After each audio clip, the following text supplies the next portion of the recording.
అందరికీ నమస్కారం అండి. నా పేరు దివ్య. మీ అందరి ముందుకి నేను రోజుకొక కథ తీసుకొస్తున్నాను. స్టోరీ 1, స్టోరీ 2 ఇలా పెడుతున్నాను నేమ్స్. సో ఈరోజు స్టోరీ మీ అందరికీ నచ్చుతుందని ఆశిస్తున్నాను. మీ లైక్స్తో నన్ను సపోర్ట్ చేస్తే నేను ఇట్లాగే స్టోరీ 1, 2, 3, 4 ఇట్లా రోజుకొక స్టోరీ చెప్పున ఇయరంతా 365 స్టోరీస్ పెట్టగలనేమో చూస్తాను. Thank you. అనగనగా ఒక రాజు. ఆయనకి అనుమానాలు ఎక్కువ. ఎప్పుడూ ఆస్థాన ఉద్యోగులను ఏదో ఒక ప్రశ్న అడుగుతూనే ఉంటాడు. జవాబులు ఇచ్చేవారే కనుక ఉంటే ఆయన ప్రశ్నలు రోజుల తరబడిగా వేస్తూనే ఉంటారు. ఆయన ప్రశ్నలకు ఏదో జవాబులు చెప్తూ అప్పటికి తాత్కాలికంగా తప్పుకుంటూ ఉండేవారు ఆస్థాన ఉద్యోగులు. కానీ వారి జవాబులకు రాజుగారు తృప్తి చెందక మళ్ళీ అవే ప్రశ్నలను అడుగుతూ ఉండేవారు. ఇలాగే కాలం గడుస్తోంది. ఒక రోజున రాజుగారు తన శయ్యామందిరంలో పడుకుని ఉండగా తన మనసుకి జవాబులు తట్టని 3 ప్రశ్నలు తట్టాయి రాజుగారికి. వెంటనే సభ ఏర్పాటు చేసి ఆస్థాన ఉద్యోగులను తనకు తట్టిన 3 ప్రశ్నలు అడిగారు. కానీ ఆస్థాన ఉద్యోగులకు వాటికి సమాధానాలు దొరకలేదు. అందుకే మంత్రి, ఆస్థాన కవులు, శాస్త్రజ్ఞులు మొదలగు వారు ఒకరి ముఖాలు ఒకరు చూసుకోసాగారు. ఆ నిశ్శబ్దతకి రాజుగారికి కోపం వచ్చింది. పలుకరే, సరైన సమాధానాలు మీకు తట్టలేదా? ప్రశ్నించారు రాజుగారు గంభీరంగా. ఏమీ తోచలేదని అందరూ తలలు ఊపారు అడ్డంగా. ఆ మౌన సమాధానానికి రాజుగారికి చాలా కోపం వచ్చింది. వెంటనే, మీరు కనుక నా ఈ 3 ప్రశ్నలకి వారం రోజుల లోపల సమాధానాలు చెప్పకపోతే అందరినీ కఠినంగా శిక్షిస్తా. జాగ్రత్తగా ఆలోచించి త్వరగా జవాబులు చెప్పండి అని అన్నారు రాజుగారు. ఒక్కొక్కరి మొహం తెలదెలపోయింది. వారి మొహాల్లో కత్తివాటుకి నెత్తురు చుక్కలేదు. రెండో రోజున అందరూ మంత్రిగారి ఇంటి దగ్గర కూర్చుని ఆ 3 ప్రశ్నల సమాధానాల కోసం ఆలోచించసాగారు. ఇంతలో ప్రతివారం యాచనకొచ్చే రామయ్య అలవాటు చొప్పున ఆ రోజున మంత్రిగారి ఇంటికి యాచనకి వచ్చాడు.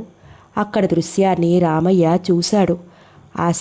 ఆ స్థానంలో పనిచేసే పెద్ద ఉద్యోగులందరూ దీర్ఘంగా ఆలోచిస్తున్నారు.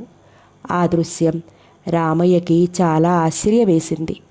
మెల్లిగా మంత్రిగారి పక్కకు వెళ్ళి, మంత్రిగారు, పెద్దలందరూ ఇలా కూర్చుని దీర్ఘంగా ఆలోచిస్తున్నారే, మీలో ఎవరికైనా శిక్ష పడిందా?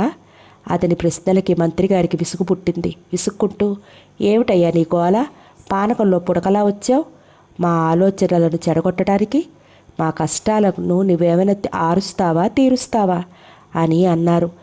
ఏమిటండి అలా అంటారు? ఏ పుట్టలో ఏ పావుందో ఎవరికి తెలుసు అన్నాడు రామయ్య వ్యంగ్యంగా. ఏ పుట్టలో ఏ పావుందో ఎవరికి తెలుసు? మా పుట్టలోనే ఉంది ఓ పెద్ద పాము, మా పీకలను పిసకటానికి సిద్ధంగా. ఏమిటి విశేషం? అసలు విషయం ఏమిటి? రామయ్య వాలకం చూసేటప్పటికీ మంత్రిగారికి విసుగు పుట్టింది. అసలు విషయం తెలిసిన దాకా శనిలాగా వదిలేలా లేవే అని చెప్పటం మొదలుపెట్టారు మంత్రిగారు.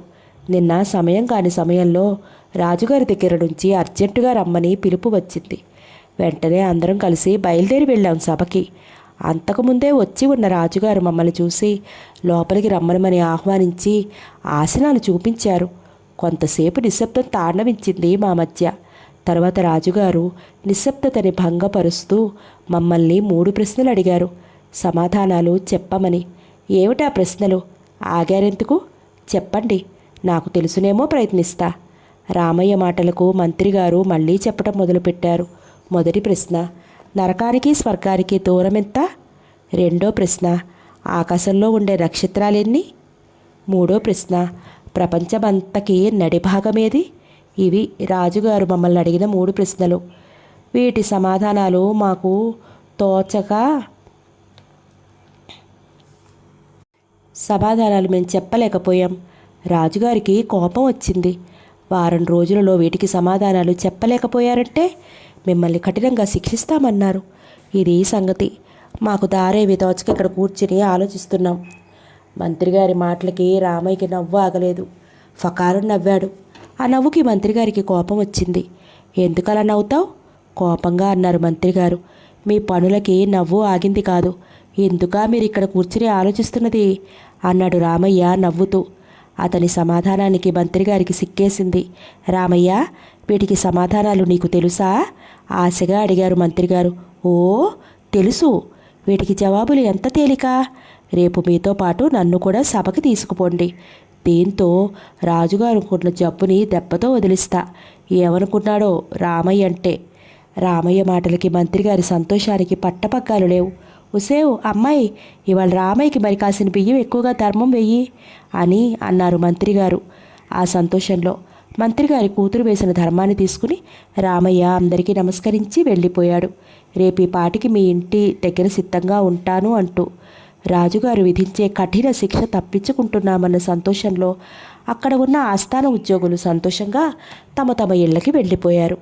రెండో రోజున రామయ్య చెప్పిన సమయానికి మంత్రిగారింటికి వచ్చాడు. తరువాత మంత్రిగారు, రామయ్య, మిగతా ఆస్థాన ఉద్యోగులు కలిసి సభకు బయలుదేరారు. వీరందరూ కలిసి సభకు వెళ్ళేటప్పటికీ ఇంకా రాజుగారు రాలేదు. యథోచితంగా మంత్రిగారు తదిమ ఉద్యోగులు తమ ఆసనాల మీద కూర్చున్నారు. రామయ్యని ఉచితాసనం మీద కూర్చోపెట్టారు. రామయ్య తను సభకి వచ్చేటప్పుడు తను కట్టుకున్న ధోవతికి ఒక మూల ఏదో కట్టుకు వచ్చాడు. ఆ మూట గుమ్మడికాయ ప్రమాణంలో ఉంది. ఇంతలో రాజుగారు వచ్చారు. అందరూ సగౌరవంగా లేచి నిలబడ్డారు. రాజుగారు మంత్రిగారిని చూసి చాలా ఆశ్చర్యపోయారు. అప్పుడే మంత్రిగారికి తన 3 ప్రశ్నలకి సమాధానాలు దొరికాయా అని. మంత్రివర్య, మేమిచ్చిన ప్రశ్నలకి ఇంత కొద్ది కాలంలోనే సమాధానాలు దొరికాయా అన్నారు రాజుగారు. మహారాజా, మాదో చిన్న మనవి. మా బదులు మీ ప్రశ్నలకు సమాధానాలు ఈయన చెప్పెదరు అని రామయ్యను చూపించారు మంత్రిగారు. మాకు కావలసినవి సమాధానములే, ఎవరైనానూ చెప్పవచ్చు. అయితే చెప్పమనండి. మొదటి ప్రశ్న, నరకానికి స్వర్గానికి మధ్య దూరమెంత? వెంటనే రామయ్య తన ఆసనం మీద నుండి లేచి, మహారాజా, మీకు నాకు మధ్య ఎంత దూరం ఉందో నరకానికి స్వర్గానికి అంతే దూరం. అదెట్లా? ఆ దూరం తప్పేమో కాదు మహారాజా. మిమ్మల్ని నరకం కింద, నన్ను స్వర్గం కింద లెక్క కట్టుకుని చేశాను నేను ఈ లెక్కని. అదేమిటి, నన్నెందుకు నరకంగా పోల్చావు? అవును మహారాజా, మీకు సర్వం తెలుసు, కానీ అన్నీ తెలియవు.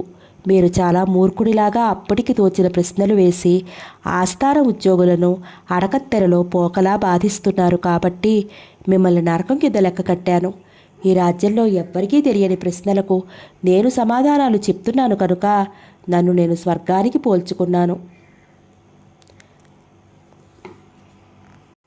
అన్నాడు రామయ్య రాజుగారి వంక చూస్తూ. రామయ్య మాటలు వింటుంటే ఆ ప్రశ్నకి జవాబు కరెక్టే అనిపించింది. ఇది నా రెండో ప్రశ్న. ఆకాశంలో ఉండే నక్షత్రాలెన్ని అన్నారు రాజుగారు గంభీరంగా. ఇన్ని అని రామయ్య తాను తెచ్చిన మూటను విప్పి అక్కడ గుమ్మరించాడు. అదేమిటని రాజుగారు ఆశ్చర్యంగా చూశారు. రామయ్య క్రింద గుమ్మరించింది ఇసుక.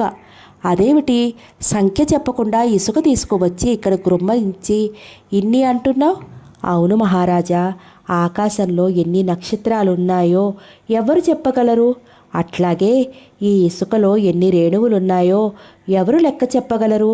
కాబట్టి ఆకాశంలో ఎన్ని నక్షత్రాలున్నాయో ఈ ఇసుకలో కూడా అన్నే రేణువులు ఉన్నాయని నా నమ్మకం అన్నాడు రామయ్య. దానికి ఏమనాలో రాజుగారికి తోచలేదు. ఇక మిగిలింది మూడో ప్రశ్న.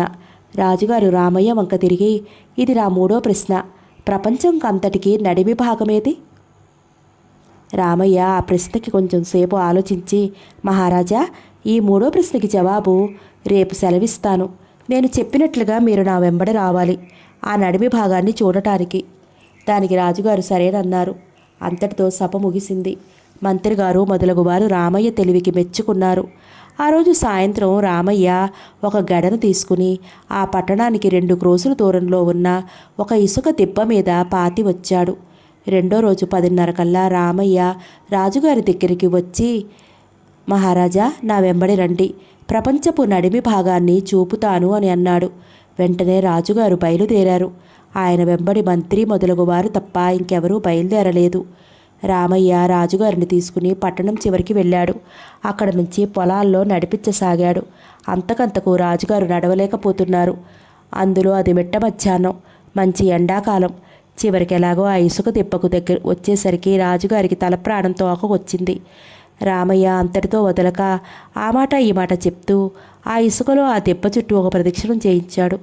తర్వాత కొంతసేపటికి మెల్లగా తను పాతిన గడ దగ్గరకు తీసుకువెళ్ళి, ఇదే మహారాజా ప్రపంచానికి అంతటికీ నడిమి భాగం, అయితే మన పట్టణానికి చాలా దగ్గరలో ఉన్నదన్నమాట అన్నారు రాజుగారు ఎగరొప్పుతూ.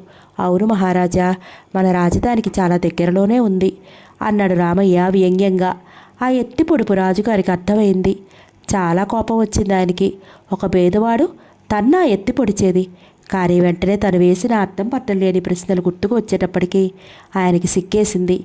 ఎండ అంతకంతకు తీవ్రం కావడం చేత రాజుగారు అక్కడ నిలబడలేక రాజధానికి బయలుదేరారు. ఆ సంఘటన జరిగిన దగ్గర నుంచి రాజుగారు అటువంటి ప్రశ్నలు వేయటం మానుకున్నారు. రామయ్య తమ ప్రాణాలను కాపాడాడు కాబట్టి ఆస్థాన ఉద్యోగులందరూ రామయ్యకు తమకు తోచిన బహుమతులిచ్చి గౌరవించారు.